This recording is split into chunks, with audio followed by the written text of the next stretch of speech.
Selamat pagi para pemirsa Sobat Sinta TV. Suatu kehormatan pada kesempatan yang baik ini Sinta TV berada di Kementerian Perhubungan. Kami akan bincang-bincang dengan Pak Kapus tentang bagaimana kopi mempunyai potensi yang sangat besar untuk diekspor. Tentunya untuk mengawali bincang-bincang kita, Pak Kapus, terima kasih sekali ya. Kami diberi kesempatan untuk berbicara dengan Bapak. Mungkin barangkali ada pengantar dari Bapak, bagaimana peluang kopi ini untuk ekspor. Silakan Pak Kapus. Ya, terima kasih Pak Mulyono. Kami dari Badan Kebijakan Transportasi Kementerian Perhubungan, saya sendiri Kapten Novianto Widadi sebagai Kapus Kebijakan Prasarana dan Integrasi Moda. Beberapa waktu yang lalu di tahun 2023 kami bekerja sama dengan Pusat Studi Transportasi dan Logistik dari Universitas Gadjah Mada di bawah pimpinan Profesor Dr. Kuncoro Hartowidodo telah mengadakan kajian perumusan kebijakan implementasi dry port untuk distribusi kopi di Provinsi Aceh, Pak. Nah, yang menarik adalah kopi menjadi salah satu komoditas perkebunan yang memiliki peluang pasar yang cukup besar, baik di dalam negeri maupun di luar negeri. Meskipun sudah banyak ya brand-brand kopi yang ada di Indonesia yang dikenal di mancanegara, kalau Amerika itu banyak dikenal dengan kopi Jawa, kemudian kopi Gayo itu pasarnya banyak di Eropa, Pak. Nah, yang menarik adalah perolehan pendapatan dan devisa tersebut belum mencerminkan kontribusi nilai yang optimal. Mengapa? Karena selama ini kopi yang diekspor sebagian besar atau 98% yang masih dalam bentuk primer atau green bean, Pak. Kemudian dengan kualitas ekspor yang didominasi 70% itu merupakan mutu grade sedang sampai rendah, ya, grade 4 sampai grade 6 gitu. Nah, selama 13 tahun ini dari tahun 2008 sampai tahun 2020, volume ekspor kopi memang mengalami kenaikan dengan laju pertumbuhan 4,5%. Dan data menyebutkan bahwa di tahun 2020 volume ekspor sebesar 380.000 ton. Ya, ini setara dengan kontribusi devisa senilai 11,99 triliun, Bapak. Ya. Kopi menjadi penghasil devisa sektor perkebunan terbesar kelima setelah kelapa sawit, karet, coklat, dan kelapa, Pak. Nah, yang menarik, Indonesia menjadi negara penghasil kopi terbesar keempat, yaitu setelah Brasil, Vietnam, dan Kolombia. Dengan adanya luasan lahan kopi sebanyak 1.200.000 hektar, ya, ternyata produktivitas kopi kita masih rendah, Pak. Masih di angka 811 kilo per hektar, dan angka ini masih jauh sebenarnya di potensi yang maksimum di angka 1.300 kilo per hektar. Nah, kemudian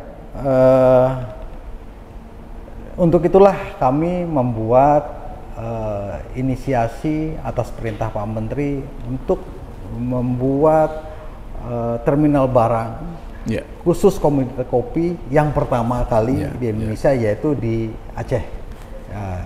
Acehnya adalah di Aceh Tengah, di mana di situ ada 3 kabupaten Aceh Tengah, Takengon, dan Bener Meriah.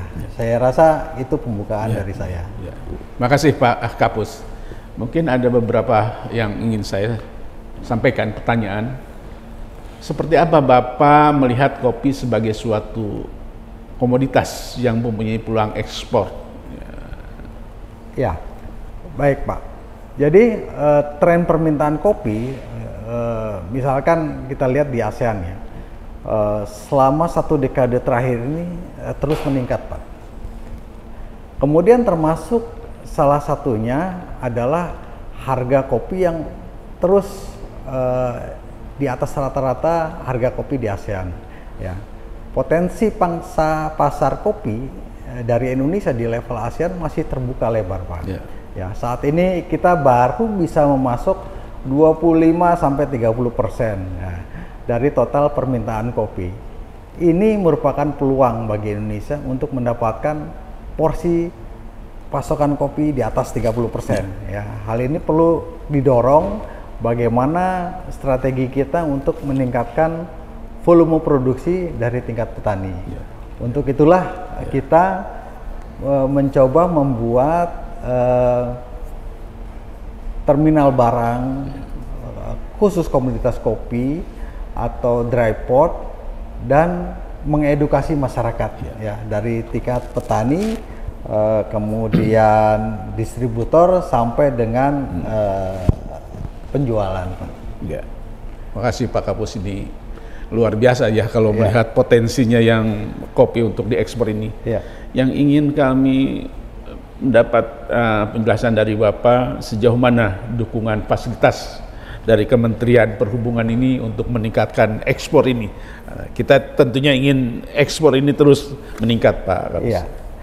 Baik Pak Mulyono. Jadi begini, sesuai dengan domain Kementerian Perhubungan, maka dukungan yang dilakukan adalah fasilitasi perdagangan dalam bentuk dukungan sistem distribusi yang diwujudkan dalam sistem transportasi angkutan barang atau logistik yang efektif dan efisien. Ya. Nah, wujudnya adalah berupa akses dan konektivitas yang menghubungkan lokasi produksi dan simpul produksi. Ya. Nah, misalkan untuk mendukung kecepatan dan kelancaran pengangkutan produk ekspor dari produksi ke simpul atau dari outlet ekspor, seperti pelabuhan dan bandara, disediakan jalur transportasi untuk moda pengangkut kopi, penyediaan fasilitas ataupun sarana bongkar muat. Ya. Ya. Inilah yang merupakan menjadi suatu ekosistem manajemen logistik yang efisien. Ya. Kecepatan distribusi ini akan meningkatkan frekuensi pengangkutan hingga volume kopi yang diangkut akan semakin meningkat, Pak. Ya, ya. Saya kira luar biasa ini Kementerian Perhubungan mensupport bagaimana kejayaan kopi di Republik ini akan terus berkembang dengan fasilitas yang diberikan. Mungkin yang ingin kami tanyakan, adakah kebijakan khusus untuk membantu petani kopi, terutama agar bisa melaksanakan ekspor ini? Apakah secara khusus ada nggak kebijakan dari Kementerian Perhubungan sehingga petani itu bisa ekspor kopi ini, Pak? Baik, Pak. Guna mendukung peningkatan gairah para petani, pemerintah memberikan bantuan berupa fasilitas untuk mendukung penanganan pasca panen. Kami dari pemerintah sudah membangun beberapa dry house atau drying area atau penjemuran, sorting, packaging di lokasi asal kopi tersebut. Ya. Pemerintah melibatkan dan bekerja sama dengan para pelaku pedagang di tingkat lokal. Misalkan kita bekerja sama dengan koperasi-koperasi untuk membantu kopi yang nantinya akan semakin berdaya. Ya. Kemudian Kementerian Perhubungan dalam hal ini memberikan dukungan berupa fasilitas berupa pusat konsolidasi produk kopi siap ekspor sebelum diangkut ke simpul atau outlet ekspor ke pelabuhan, Pak. Nah, pada pusat-pusat konsolidasi inilah dalam ranah transportasi dapat diwujudkan dalam bentuk terminal barang atau dry port yang nantinya insya Allah tahun ini Pak kita akan membangun di Benar Meriah dengan 3 fase. Dari fase pertama, kedua, dan ketiga nanti kita diskusikan lebih lanjut Pak. Ya, luar biasa ini Pak Kapus. Berikutnya yang kami ingin mendapat penjelasan dari Bapak, apa yang menjadi hambatan menurut versi Bapak nih, menghambat petani atau pelaku usaha kopi untuk bisa melaksanakan ekspor? Apa kira-kira supaya kita bisa, petani bisa mengantisipasi bagaimana melewati hambatan ini? Ya, memang selain fasilitas yang infrastruktur yang dibangun oleh Kementerian Perhubungan, kita harus bersinergi dengan beberapa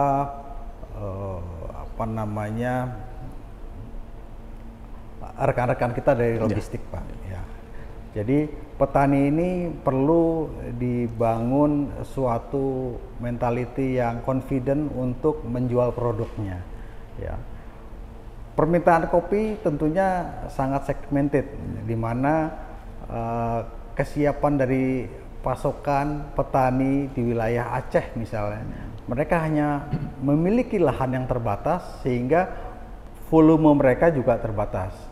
Sehingga diperlukan yang tadi saya katakan bahwa dibutuhkan edukasi bisa meningkatkan volume per hektarnya dari 800 sekian kilo menjadi di atas 1000. Dan tentunya petani juga harus diberikan edukasi. Nanti mungkin dari teman dari logistik yang kita akan bekerja sama dari teman-teman Alfi untuk memberikan edukasi kepada para petani di mana mereka bisa secara jujur mengakses dirinya grade mana kopi yang dia miliki dengan kadar air berapa, kemudian jenisnya gayo 1, 2 atau 3, kemudian ada di grade berapa, sehingga dari situlah kita akan menghubungkan petani itu directly to buyer Pak. Ya, jadi kalau Mas Iko bilang, teman saya dari logistik, nantinya kita akan memotong middleman ini agar para petani bisa memiliki multiplier efeknya dari sisi trading ini. Terima kasih Pak Kapus. Mungkin pertanyaan terakhir, mungkin kami ingin juga menanyakan ke depan untuk menggenjot ekspor kopi ini, pekerjaan rumah yang perlu dilakukan seperti apa Pak menurut pandangan Bapak? Ya, baik. Yang perlu dilakukan ada 2 hal sebenarnya Pak. Pertama adalah dari sisi produksi, bagaimana mendorong petani kopi meningkatkan volume produksinya yang bernilai ekspor. Kemudian dalam hal tentunya dari ranah kelembagaan, kementerian yang terkait kita dari Kementerian Perhubungan menyediakan fasilitas penanganan pasca panen seperti fasilitas penjemuran, sortir, packaging secara tersentralisasi Pak. Kemudian dapat dikembangkan juga produksi asal. Jadi selama ini petani-petani di Aceh itu mengirim kopinya ke Belawan dan di sanalah surat keterangan asal diterbitkan. Artinya Belawan, bukan Aceh. Dengan adanya dry port atau terminal barang komoditas kopi ini, harapannya rakyat petani Aceh dapat confident bisa menerbitkan surat keterangan asal yang nantinya di fase yang kami sampaikan adanya efisiensi rantai pasok dan komoditas secara optimal. Kemudian yang kedua adalah dari sisi distribusi, ini merupakan bagian dari ranah kewenangan lembaga yang terkait di bidang perdagangan, Pak. Ya, peran Kementerian Perhubungan lebih bersifat fasilitasi dalam bentuk mendukung distribusi komoditas kopi, misalkan fasilitas untuk mendukung kelancaran proses distribusi dari sentra menuju simpul distribusi. Ya, pada fasilitas inilah persiapan barang yang akan diekspor tentunya nanti ada kepabeanan, karantina, dan urusan lain yang terkait dengan daerah penghasil kopinya, sehingga tidak memerlukan antrian atau dalam arti kata memprosesnya itu lebih cepat barang ke ekspor. Kami memberikan rekomendasi, sebenarnya ada 3 fase. Yang fase pertama di tahun 2023 sampai tahun 2026, yaitu kabupaten di Bener Meriah ini didirikan berupa terminal barang untuk umum, ya. Kemudian yang tanpa bea cukai, Pak. Jadi kita membiasakan para petani itu setelah panen menyampaikan mengumpulkan di terminal barang umum itu. Kemudian yang fase berikutnya tahun 2027 sampai 2030 itu dikembangkan fasilitas ekspor menuju terminal barang untuk menunjang ekspor tentunya. Ya, disitulah nantinya ada fasilitas kepabeanan, fasilitas imigrasi, karantina, dan fasilitas lainnya yang terkait dengan ekspor. Yang fase ketiga tahun 2030 mudah-mudahan di Aceh Tengah ini produksi petani sudah bagus di level pertanian dalam jumlah per hektarnya, kemudian juga distribusi kopinya sudah siap ekspor, dan dari sinilah layanan berupa terminal barang untuk menunjang kegiatan ekspor itu bisa berjalan. Nah, nantinya tentunya hal ini akan menjadi pilot project distribusi komoditas, Pak. Kita buka dari kopi. Tentunya di Aceh Tengah karena ketinggian, dataran ketinggian sampai 3000 mdpl, ini ada komoditas-komoditas lain selain kopi, ada pisang, alpukat, dan lain sebagainya. Sehingga terminal barang ini juga bisa ada manfaatnya untuk komoditas lainnya. Saya kira demikian, Pak. Terima kasih, Pak Kapus. Kalau saya tarik benang merahnya tadi apa yang Bapak sampaikan, mungkin nanti dilanjutkan pada sesi berikutnya. Yang intinya pertama, good farming practice di dalam budidaya kopi ini, tentunya ini Kementerian Teknis ya. Nanti mungkin dari asosiasi kopi dengan pelaku akan bicara sebetulnya good farming practice itu seperti apa. Tadi Bapak juga menggambarkan dengan good handling practice-nya, sudah difasilitasi dan sebagainya. Tapi mungkin ke depan lebih bagus lagi. Dan juga tadi Bapak sampaikan tentang bagaimana mengedukasi para pelaku utama ya, pelaku usaha di dalam, sehingga ke depan akan lebih bagus lagi tentang ekspor ini ya.